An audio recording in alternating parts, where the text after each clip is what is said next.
বাবা ৰামদেৱ মন্দিৰৰ বাবা ৰাম বাবাৰ কাহিনীটো আমাৰ বৰ্তাই ক'ব ধুনীয়াকৈ কাহিনীটো ধুনীয়াকৈ কৈ দিয়ক। নমস্কাৰ। আজি তেখেতে মোক এই ৰামদেৱ বাবাৰ বিষয়ে সোধাত মই তেখেতৰ বিষয়ে ক'ব বিচাৰিছোঁ। এই কিছুমানে ভুলতে মোক সুধি আহে কেতিয়াবা তেখেত কেতিয়াকৈ আহিব বুলি, কিন্তু তেখেত কেতিয়াকৈ আহিব বুলি কোৱাৰ লগে লগে মই ভাবোঁ আমাৰ পতঞ্জলি হৰিদ্বাৰত থকা ৰামদেৱ বাবাৰ কথাই কৈছে বুলি ভাবোঁ। পিছত ৰাইজক মই বুজাই দিওঁ যে সেইজন নহয়, এইজন হৈছে এজন অৱতাৰী পুৰুষ, তেওঁ বিষ্ণু অৱতাৰ পিছত হোৱা জন্ম লোৱা।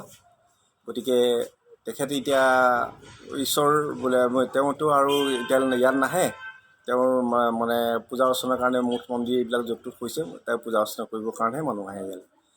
তাৰপিছত এতিয়া হ'ল কি, তেখেতৰ দেউতাকৰ নাম আছিল আজমল। আজমল মানে নামটো শুনিবলৈ মুছলমানৰ নিচিনা, কিন্তু তেওঁ আচলতে হিন্দু মানুহ। তেখেতৰ সেই ৰুনিচা বুলি জেগা এটুকুৰা আছে, ৰুনিচা ৰামদেউৰা সেই জেগাটুকুৰাৰ তেখেত ৰজা আছিলে। সেই ৰজা হৈ থাকোঁতে এদিন তেখেতৰ দেশত মানে বহুত খৰাং অৱস্থা হৈছিলে, বৰষুণ চৰষুণ হোৱা নাছিলে, বহুত দিন অনাবৃষ্টি হৈছিলে। তেখেতসকলৰ খেতি বাতি কৰিবৰ কাৰণে বৰ অসুবিধা হৈছিলে। এদিন হঠাৎ বৰষুণ হ'ল। বৰষুণ হোৱাত সকলো ৰাইজে ৰাতিপুৱা আৰু পথাৰলৈ খেতি কৰিবৰ কাৰণে ওলাই আহিছে, খেতি কৰিবৰ কাৰণে নাঙল জুৱলি দি পেলাই। আৰু এইফালে ৰজাইও মানে পথাৰত কিমাননো পানী হ'ল চাবৰ কাৰণে মানে পথাৰ চাবৰ কাৰণে ওলাই গৈ দেখিলে দুইটা দলৰ মাজত সন্মুখী হ'ল, ৰজাৰ দলটো আৰু এইফালে যিখিনি খেতিয়ক ৰাইজৰ দলটো। খেতিয়ক ৰাইজৰ দলটোৱে ৰজাক দেখি পেলাই সকলোৱে নাঙল জুৱলি পেলালে। তাৰপিছতে গৰু চৰু যিমান আছিলে সেইবিলাক সকলোবিলাক মানে ঘূৰাই পেলাই আকৌ ঘৰলৈ গুচি গৈছে। ৰজাই তেতিয়া মন্ত্ৰীক সুধিছে, তেওঁলোক যে খেতি কৰিবলৈ আহিছে কিয়নো ঘূৰি গৈছে, তেওঁলোক কিয় ঘূৰি গৈছে বুলি সোধাত ৰজাই ক'লে, প্ৰভু এটা কথা হ'ল আপোনাৰ যে সন্তান নাই, গতিকে এই নিসন্তান কাৰণে তেখেতসকলৰ আজি তেখেতসকলে নতুনকৈ যাত্ৰা কৰিবলৈ আহিছিলে খেতিৰ, এই দেখি যাত্ৰা ভংগ হৈছে বুলি তেওঁলোক গুচি গৈছে।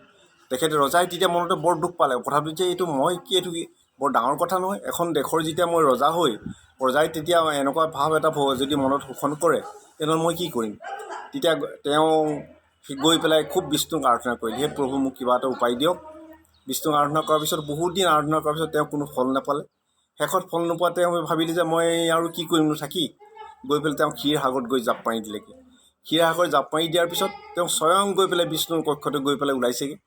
বিষ্ণুক দেখি পেলাই তেখেতে আচৰিত হৈছে, প্ৰভু আপুনি হয় বোলে, মই তোমাক নিমন্ত্ৰণ দি ময়ে আনিছোঁ, তুমি চিন্তা কৰিব নালাগে, যোৱা মই গৈ পেলাই তোমাৰ ঘৰত অৱতাৰ লৈ জন্ম ল'মগৈ আৰু তোমাৰ দেশৰ কাৰণে ভালৰ কাৰণে প্ৰজাৰ কাৰণে ভাল কাম কৰিম। আৰু যোৱা তুমি গৈ পেলাই ঘৰত গৈ পেলাই তুমি সেই বিষয়ত হেৰি কৰিবাগৈ।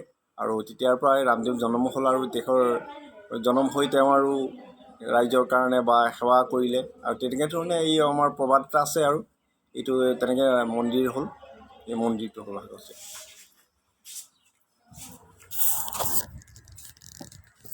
এই বৰ্তাই ধুনীয়াছে আমাৰ কাহিনীটো ক'লে, আপোনালোকে সকলোৱে চাব বুলি শুনিব বুলি আশা ৰাখিলোঁ। ধন্যবাদ।